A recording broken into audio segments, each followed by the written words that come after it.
നമസ്കാരം, പ്രവാസി മലയാളിയിലേക്ക് ഏവർക്കും സ്വാഗതം. ലോകം കൊറോണ വൈറസിന്റെ വ്യാപനത്തിൽ അകപ്പെട്ടു കഴിഞ്ഞപ്പോൾ ചുറ്റും കേൾക്കുന്ന വാർത്തകൾ വളരെ ദുഃഖം നൽകുന്നവയാണ്.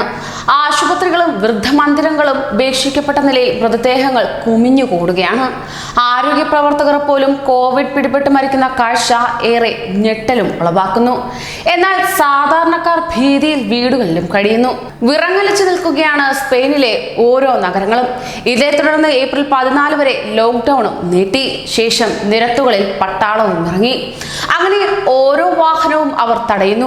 ആരെയും എങ്ങോട്ടും ഒരു തരത്തിലും വിടുന്നില്ല. അങ്ങനെ ഹോട്ടലുകൾ ആശുപത്രികളാക്കി മാറ്റിക്കൊണ്ടേയിരിക്കുന്നു. തലസ്ഥാനമായ മാഡ്രിഡിലെ ഒരു ഐസ് ഹോക്കി സ്റ്റേഡിയം മോർച്ചറിയാക്കി മാറ്റിയെന്ന വാർത്തകളും ഇതിനോടകം തന്നെ പുറത്തു വന്നതാണ്. എല്ലാം നൽകുന്നത് കാര്യങ്ങൾ കൈവിട്ടു പോകുന്ന അവസ്ഥ തന്നെ. ആദ്യം മാഡ്രിഡിലായിരുന്നു രോഗം കൂടുതൽ സ്ഥിരീകരിച്ചത്. തുടർന്നിപ്പോൾ രാജ്യം മുഴുവനും കോവിഡിന്റെ പിടിയിലാണ്. 2 ആഴ്ചയായി ഞങ്ങൾ പുറം ലോകം കണ്ടിട്ട് എന്നാണ് ഒരു പ്രവാസി വെളിപ്പെടുത്തുന്നത്. ഞങ്ങളെന്ന് പറഞ്ഞാൽ ഞാനും ഭർത്താവും 1.5 വയസ്സുകാരി മകളും. കഴിഞ്ഞ 14 മുതൽ രാജ്യത്ത് ലോക്ക്ഡൌൺ പ്രഖ്യാപിച്ചിരിക്കുകയാണ് എന്ന് ഒരു പ്രവാസി മലയാളി പറയുകയുണ്ടായി. ആവശ്യങ്ങൾക്കായി ആഴ്ചയിൽ ഒരു ദിവസം ഒരാൾക്ക് മാത്രം പുറത്തിറങ്ങാം. വീടിനോട് ഏറ്റവും അടുത്ത കടയിൽ പോയി അത്യാവശ്യം വേണ്ട സാധനങ്ങൾ വാങ്ങാവുന്നതുമാണ്.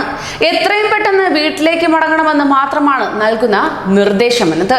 എന്നാൽ ഏക ആശ്വാസമെന്ന് പറയാവുന്നത് എല്ലാ ദിവസവും രാത്രി 8-ന് വീടിന്റെ ബാൽക്കണിയിലേക്ക് ഇറങ്ങി രാജ്യത്തെ ആരോഗ്യ പ്രവർത്തകർക്കായി കൈയടിക്കാം എന്നത് തന്നെയാണ്.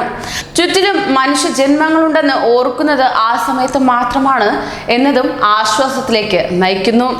ഇത് ഒരു പാഠമാണ്. സ്പെയിനിലെ ഓരോ നഗരവും ഇപ്പോൾ ലോക്ക്ഡൌണിലേക്ക് അകപ്പെട്ടിരിക്കുകയാണ്. ആശുപത്രികൾ പോലെ തന്നെ ഹോട്ടലുകളും ഒപ്പം റെസ്റ്റോറന്റുകളും സ്റ്റേഡിയങ്ങൾ പോലും മൃതദേഹങ്ങൾ കൊണ്ട് നിറഞ്ഞിരിക്കുന്നു. അത്തരമൊരു കാഴ്ച ഈ കൊറോണ ഭീതിയിൽ നമ്മെ ഏവരെയും ഞെട്ടലുളവാക്കുകയാണ്. കൂടുതൽ പ്രവാസി വാർത്തകൾക്കായി ഈ ചാനൽ സബ്സ്ക്രൈബ് ചെയ്യൂ.